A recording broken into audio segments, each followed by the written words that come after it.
Good morning. Good morning.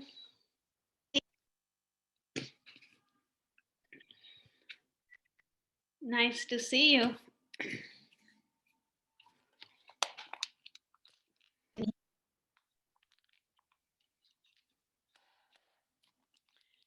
I can't hear you clearly. It's like pausing.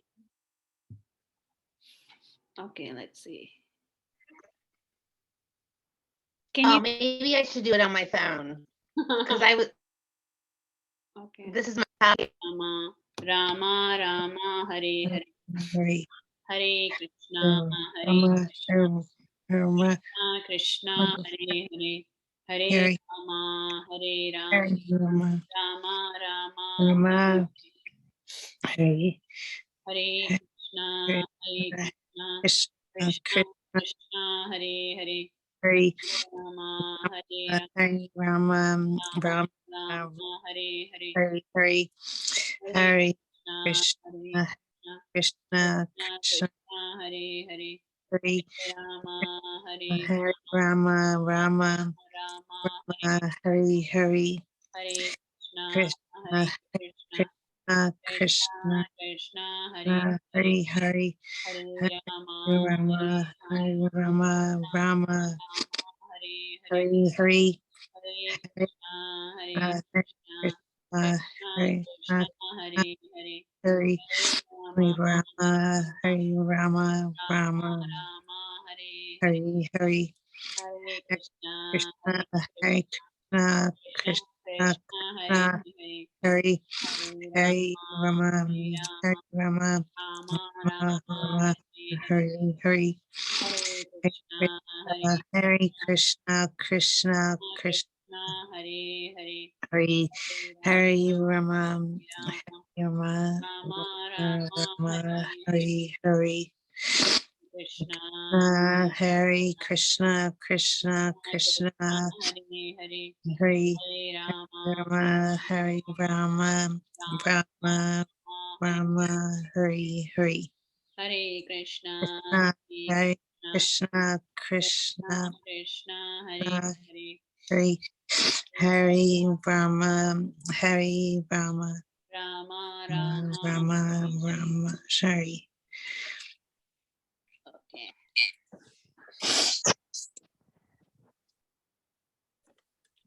Okay, so how have you been? I've been okay. How have you been? I've been good too. Good. Nice to connect again. Yes, definitely.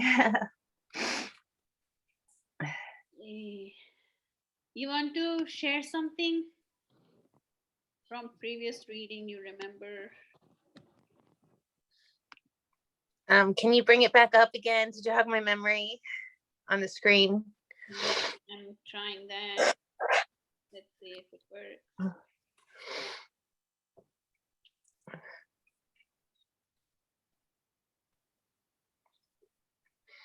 Okay.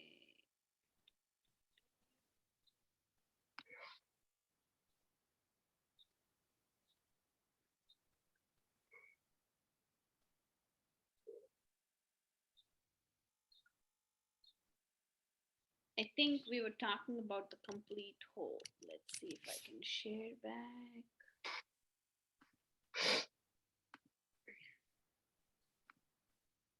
I'm thinking we were talking about the Supreme Conscious. Mm-hmm.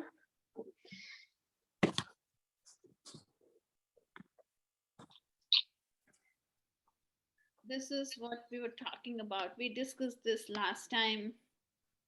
It said there is complete facility for the small complete units, namely the living entity, to realize the complete, and all sorts of incompleteness are experienced due to incomplete knowledge of the complete. And we went through some questions like why is there violence and why is there suffering? And we attributed that to incomplete knowledge of the complete. And so we inflict suffering to ourselves and to others because We don't know the complete knowledge. And so Bhagavad Gita contains the complete knowledge of Vedic wisdom, and that's the reason or purpose we are reading, that we inflict hopefully lesser suffering to us and to others. Yes, I remember now. So is it assumed that if somebody understands the Bhagavad Gita completely, which I mean, nobody I would think is capable of fully understanding it, but the more they understand it, then the more closer to complete knowledge they attain? Yes, that's true. Okay. And it's all of our lifelong journey or effort to understand and apply in our lives, because we become conditioned, right? When we are doing things in one way, then we become conditioned to do them in that particular way. And then if someone comes and says, hey, this is higher truth, then we doubt it, we take time to accept it, and it surely takes more time to implement it in our own life. Yes. So that's each individual's journey, that how much faith one can put in the teachings and make an effort to apply in our own life. Okay, so I think we have some ground to start today and see where we go. Okay, You want to read? sure. All Vedic knowledge is infallible, and Hindus accept Vedic knowledge to be complete and infallible. For example, cow dung is the stool of an animal, and according to Smriti, or Vedic injunction, if one touches the stool of an animal, he has to take a bath to purify himself. But in the Vedic scriptures, cow dung is considered to be a purifying agent. One might consider this to be contradictory, but it is accepted because it is Vedic injunction. And indeed, by accepting this, one will not commit a mistake. Subsequently, it has been proved by modern science that cow dung contains all antiseptic properties. So Vedic knowledge is complete because it is above all doubts and mistakes, and Bhagavad Gita is the source of all Vedic knowledge. It's at the yoga studio sometimes, or at the yoga studio when I first started going there, and my teacher would do like have Agni Portes, I think it is pronounced. I used to think that was the strangest thing, to burn the cow dung, but now I understand that it is. I understand why, the symbolism and the reason why. What he would have in his yoga studio? I didn't catch that. Oh, I think it was called an Agni Porte, and he would have like like a bowl the cow dung and I think ghee, and we would throw rice in it. Okay. Mm-hmm. And it would light, the bowl would be lighted with fire or something? Yes, and the smoke. Yes. Mm-hmm. Yeah. So I think the paragraphs talking about Vedic knowledge being infallible, meaning we all are fallible living entities and we make mistakes. Oh, yes. And what is being said is, if we follow the Vedic knowledge, then Vedic knowledge is not fallible. And if we follow the Vedic knowledge, then we become infallible because we are following the infallible. Okay. Okay, should we move on to the next paragraph? Sure. Okay, it's a little bigger one. Vedic knowledge is not a question of research. Our research work is imperfect because we are researching things with imperfect senses. We have to accept perfect knowledge, which comes down as is stated in Bhagavad Gita by the parampara, disciplic succession. We have to receive knowledge from the proper source in disciplic succession, beginning with the supreme spiritual master, the Lord himself, and handed down to a succession of spiritual masters. Arjuna, the student who took lessons from Lord Sri Krishna, accepts everything that he says without contradicting him. One is not allowed to accept one portion of Bhagavad Gita and not another. We must accept Bhagavad Gita without interpretation, without deletion, and without our own whimsical participation in the matter. The Gita should be taken as the most perfect presentation of Vedic knowledge. Vedic knowledge is received from transcendental source, and the first words were spoken by the Krishna, by the Lord himself.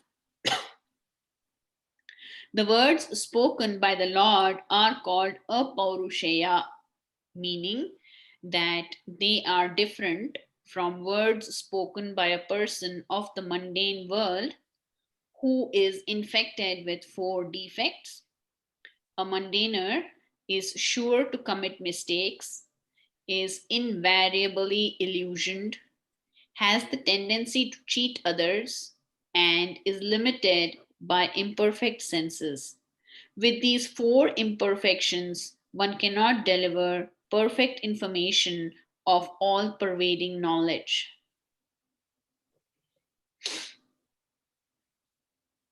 Wow. Is that a lot or what was it?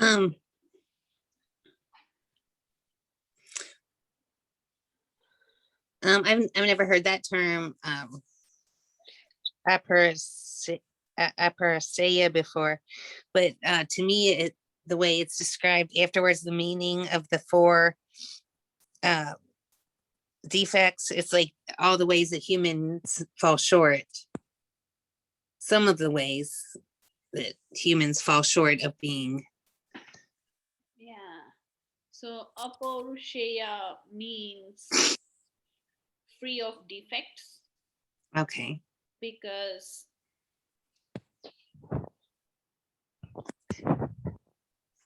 our vision is limited because we just came into this world. But then the person who created this world, his vision is perfect. And like if we take an example of a house, I may buy a house and I may live in the house, but I don't know every nook and corner of the house, how it was built. And if I have a problem, then I will be contacting the engineer of the house saying, hey, this is not working, that's not working, what's the problem here, what's the problem there? Because he built the house for me. So like that, so I may have little knowledge by living in the house, saying, okay, this window works, that window does not work. I may figure out a few things in the house, but then if there is a leak somewhere or something's just not working, then I'll have to call my engineer and say, hey, this is blocked. Where is the outlet for this going? And then how this can be fixed. He has a better insight of things than I do. Similarly, God, who created this world, if he's saying something, then it's worth following because we came into this world which he created. And by our intelligence, whatever we have, we try to figure out what this world is all about. Mhm. But if he comes and says, hey, what you figured out is not completely correct, and this is what actually it is, then it makes more sense to accept it. We may try to understand it by our intelligence, but if we accept it and follow it, then it's easier to understand, because that's the way he's guiding us to understand. Mhm. I mean, yeah, it's kind of like, could go unspoken that God knows. I mean, God is perfect. God knows everything, and we don't, and we can trust God's ways. Does that, I mean, does that resonate with what you're saying? Yeah, Okay. but like I also said before we started, it sometimes becomes difficult because we we figured out on our own how to live in this world. Right. And We're conditioned with the defects, so to speak. yeah, and somebody comes and says, hey, this is not okay, then Mhm. it takes a while for us to sink in and to accept, hey, I've been living all my life like this. What do you mean when you say this is not okay? Mhm. It works for me. What do you mean it's not okay? But then, like we said, we take small portions of it and try to digest and see how I can make my step one, step two towards this knowledge. Like we said, we take 10 minutes every day and we chant the mantra, the Hare Krishna, Krishna Krishna, Hare Hare, Hare Rama, Rama Rama, Hare Hare. Mhm. Why? Because it's a slice of this knowledge. And then Krishna saying, hey, this is what will awaken the perfect knowledge in your heart. Mhm. So chant this. Now, one may not have faith in it and one may question it, really. But then, if one accepts it and gives 10 minutes of one's day, say, okay, let me try, see if it works for me. And if one keeps doing it, then we are allowing Krishna to work with us so we can understand it better. Mhm. That's, That's an example of one way. yeah. Okay, anything else from this you would like to discuss about?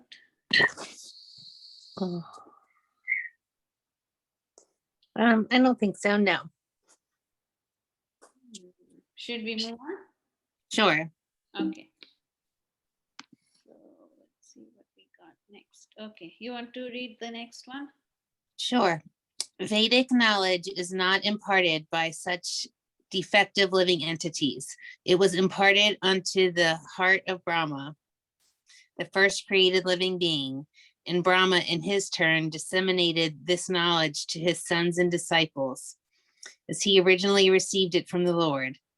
The Lord is Purnam, all perfect, and there is no possibility of his becoming subjected to the laws of material nature.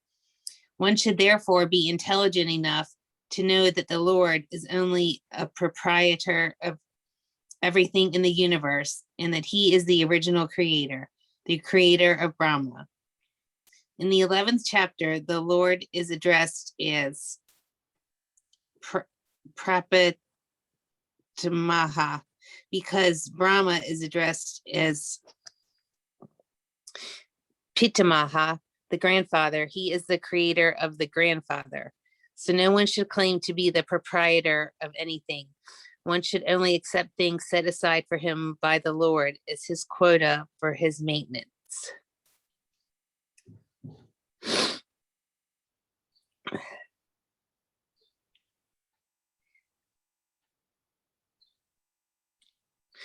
this is, I feel like this is so elementary and I feel like I've asked this before. What is, I've never been able to distinguish between the name Brahma and Lord and Krishna and God. Like, what's your definition of Brahma? Are they synonymous, or could you help me out there? I always get thrown when I hear Brahma. Yeah.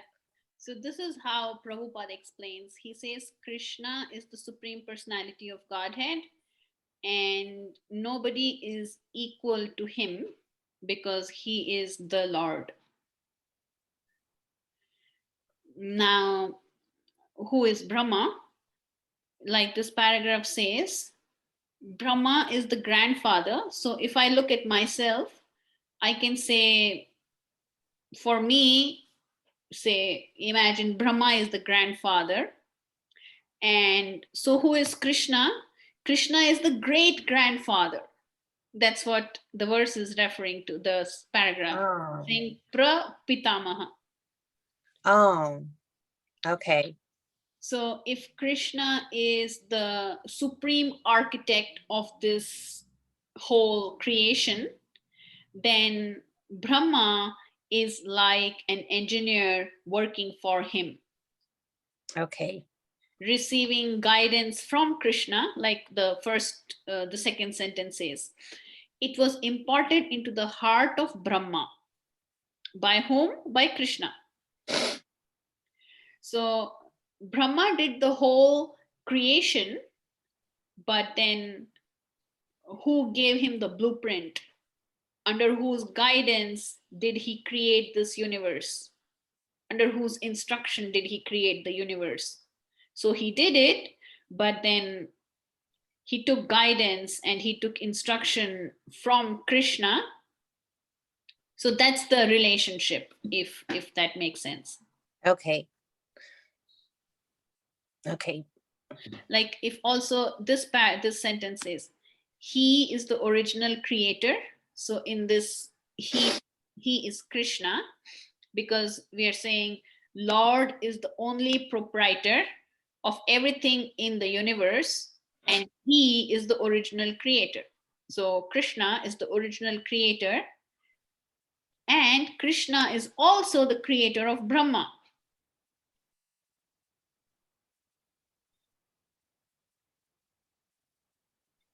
But is Brahma is Brahma another god, a lesser god, or?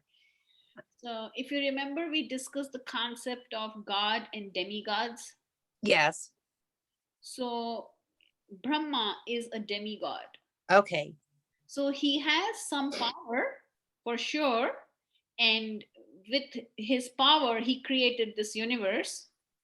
But then he's not the supreme power. Okay. He gets his power from the supreme power, who is Krishna. Okay.